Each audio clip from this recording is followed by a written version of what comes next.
Hi guys! Welcome to Nuna Game. Nandito pa rin tayo sa Tansa, Cavite at kasama natin si Kuya. Ano pong pangalan niyo, Kuya? Jesse. Ayan si Kuya Jesse. Maglalaro po kami ng Race to 9. Ayan, pili po kayo ng dalawang card. Ayan, para sa ating round 1, sabay po tayo magpakita. 1, 2, 3, go! Sinong panalo? 6 ako. One round pa lang, first round pa lang yon. Ito na ang second round. 1, 2, 3, go! Siya lang sa akin. Ayun. 8. Nine. Panalo ka po. Meron ka na pong 20 pesos. Pangatlong round.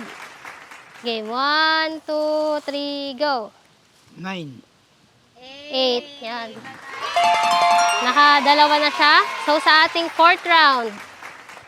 1, 2, 3, go. Uy. Panalo. Last round. Game. 1, 2, 3, go. 9.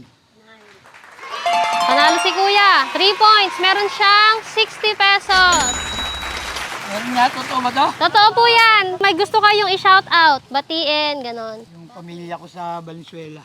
Shout out daw sa taga Valenzuela niyang family. Uwi na ako. Ayan, uuwi daw po si Kuya. Thank you so much, Kuya. Maghahanap po tayo ulit ng bagong manlalaro. Bye-bye. Thank you. Thank you po.